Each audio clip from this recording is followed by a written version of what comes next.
Today, we're talking directly with a buyer who you can actually find a rundown house, get it under contract, and make a $20,000 wholesale finder's fee for assigning that contract to who I'm interviewing today. His name is Abel. He deals with properties in California where the after repair value is about $300,000. He's looking for starter homes about an hour outside of the Silicon Valley area.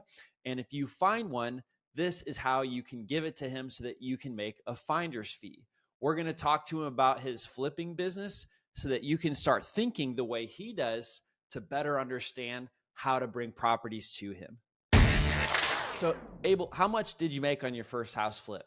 Our first flip I've ever done, we made about $40,000. All right. And what type of house was it? It was a single family residence. It was a 3-1 in my hometown of Las Vegas.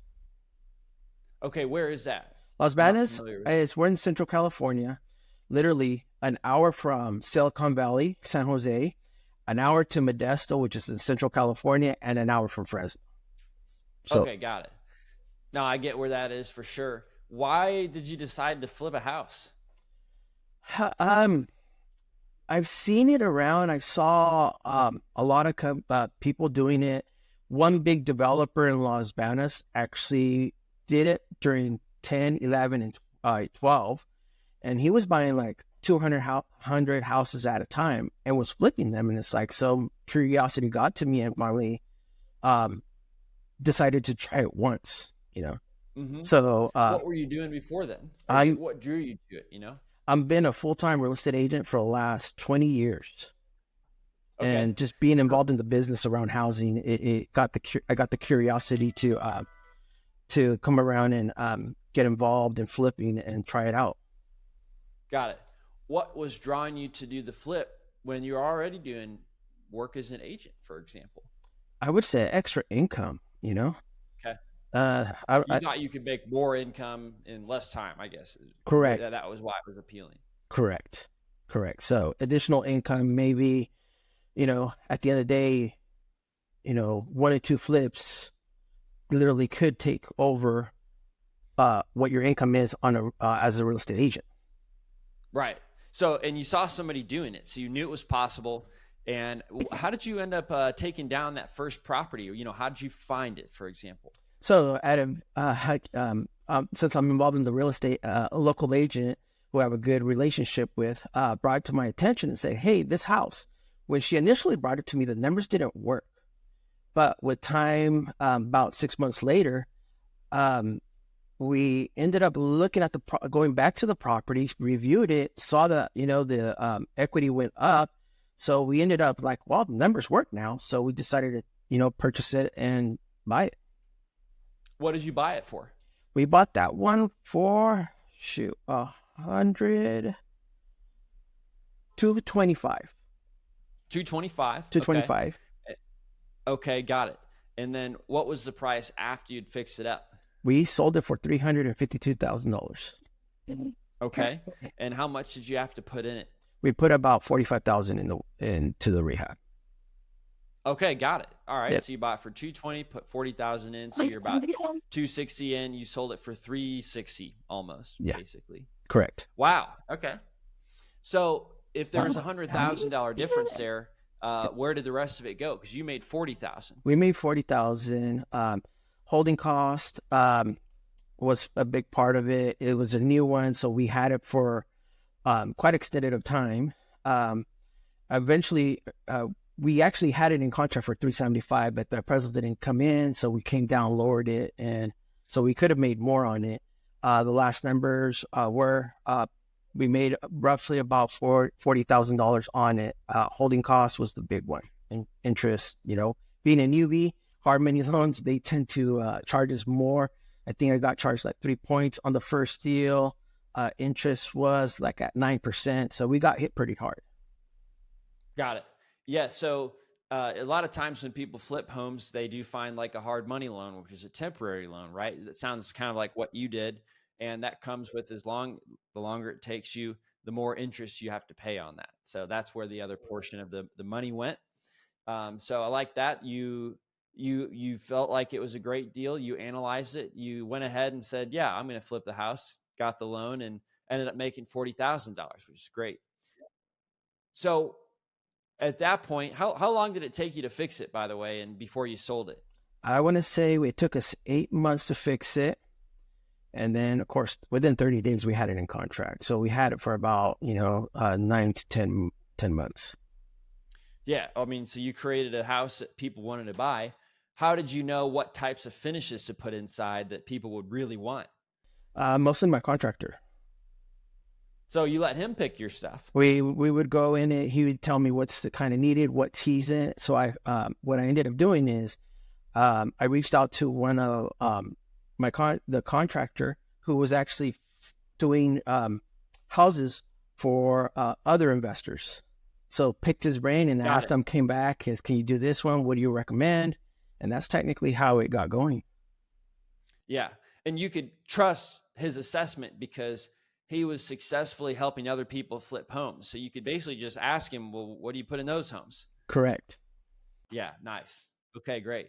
So you made $40,000. How long ago was that? What year was that? Shoot, that was in 2020.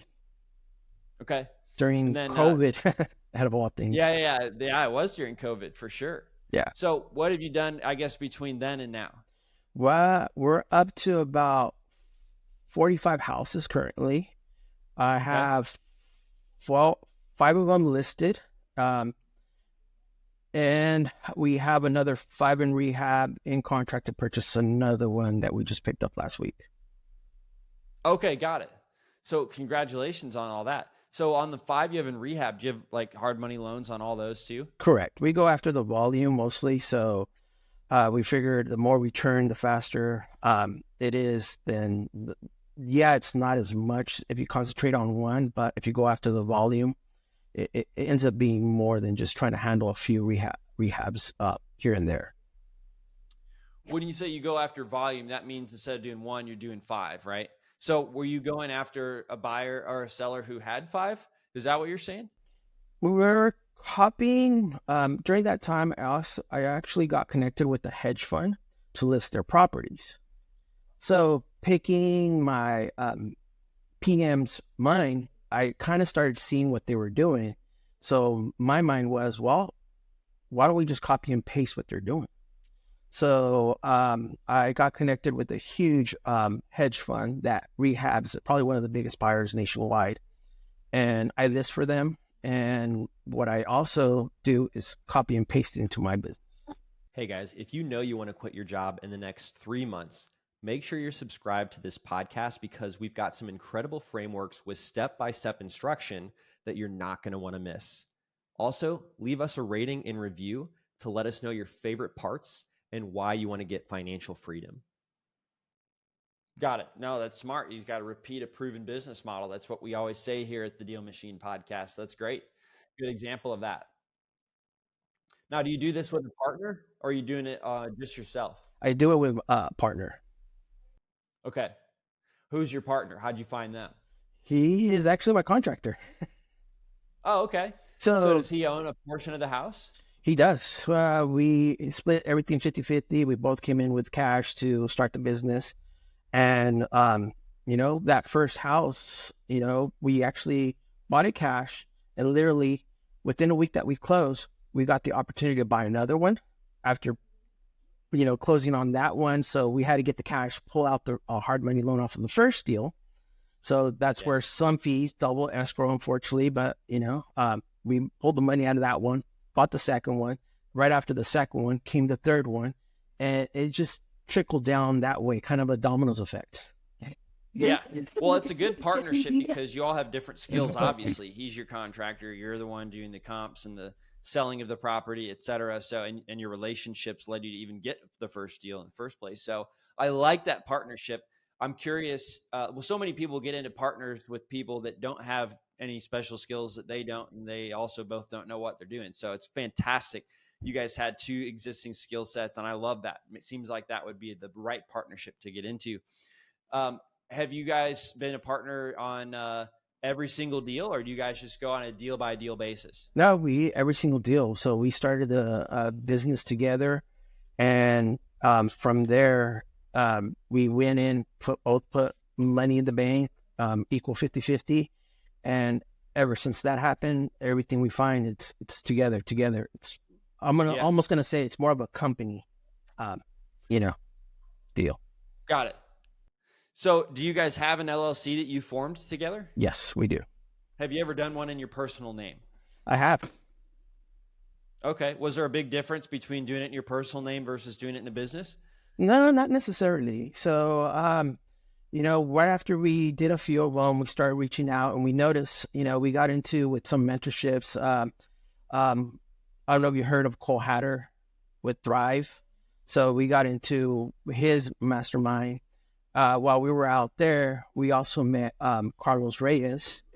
So we joined his mastermind, and ever since then, it's kind of picking, other people's brains and learning from them and putting what we learned into our business as well. Yeah, exactly. You're proving you're copying a proven business model once again. So I like that trend in your business, and that's why one of the reasons why I'm sure that you've been successful. So where do you want to take the business from here? Well, I mean, from here is growing it, become a little small hedge fund, so to say, but just locally, we're You mean you'll raise money from people? We have raised from family members. So we got family members who we've got money from to invest into our business. Yeah. And that was after you'd done your first deal, right? Yes. It's probably about a year after we were together. Okay. So we learned about, one of those masterminds. What's the general pitch to a family member? It started during, of course, when rates were really low. So it's like, started telling them, it's like, hey, how much interest are you getting from your bank? And it's like, they told me, showed me, one of my wife's uncle had $200,000 in the bank. He was getting probably like $50 a year. And I told him, if I pay you, 10% on that money, would you invest with me? He knew I was flipping houses by then. He saw a lot of my Instagram, Facebook, and I told him, you become a lien on my property, so I can't even sell it with you signing off on the property. And worst case scenario, let's say we default on it, then, you have a finished product that's worth way more than, what it's loaned on it, and, you decide to keep it. So after so many, it's more the trust is there already. So he gives me a check, says put it back in. We tend to do a second lien for down payment, closing costs, and future payments. So anywhere per house, we probably borrow about $50,000 to $60,000 per house. Put a second lien on it. They get the note, they get the deed, and adds a security to them, knowing that we're not trying to, scam them or something like that. Yeah, totally get that. I noticed when I was doing a few deals, I'd make posts on my Facebook and people would reach out and they say, how do I participate in this? Right. So, having deals under your belt seems to be the key to getting other people to feel confident that they'll give you money. Hard money lenders also like to see a history, but it probably helped that you partnered with your contractor, who definitely could point to a lot of deals he'd flipped, right? Or helped flip. So that was probably just a tip for anyone listening who's thinking about wanting to raise money or borrow money to flip a house. It helps if you're working with somebody who's got some experience generally. So why, Abel? I know you worked with Carlos Reyes. He's big on wholesaling. Why did you flipping instead of wholesaling?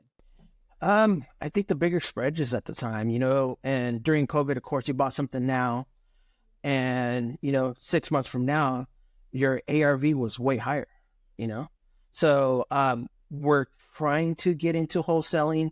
Year to date, we've probably only done a couple that we wholesale, but since we're reaching out here locally, we tend to keep them to flip, because at the end of the day, it's bigger spreadages. Yes. Well, I do like that you are systematically doing one thing and doing it repeatedly instead of spreading yourself and doing 5 things. So that would be one hesitation about getting into wholesaling, is like, well, maybe that's not exactly the same business you have. Maybe it'll create more problems for you to deal with and you won't enjoy your life as much anymore. So just some things to think about. But if somebody's listening to this and they maybe don't want to do a flip because they don't like the idea of borrowing the money, wholesaling is a great opportunity. You basically make a finder's fee, right? For finding a rundown house, you get it under contract the same way. But Abel, you found some of yours online. Have you guys gone off market? Because I know wholesalers typically look for deals off market to find those better deals. So we've done a couple of bought from investor lift. We bought from wholesalers, and we bought on market. So we look anywhere we could find the deal, and if the numbers work, we try to buy it. Got it. So well, if you guys are in the Silicon Valley general area, Abel will be your buyer. So call him up. Where's your social media or a place they could find you? So Instagram is my big one. Really easy. Sold by Abel. So it's more of real estate based. So sold by Abel. Very catchy. So Facebook, Abel Molina, and Realtor. You can find me there. And those are the two big platforms I use. That's right. So go look for a property that's around 300. Well, yeah, 300K ARV. And get it at a discount. So Abel can buy it from you. You make a finder's fee. He can make some money as well. So you guys heard his buy box exactly, at least on that first deal. Is that kind of what you guys continue to buy in the area? Starter homes is what we continue to purchase and look for. That's technically the hot item. So love it. But we underwrite everything if the numbers work. I mean, I wish the rehabs were the same as back then, but COVID kind of messed everything up, and rehabs are a little bit higher, almost double, but still have to underwrite it. If the numbers work, at the end of the day, we buy it. Love it, and appreciate you for spending some time on the podcast today.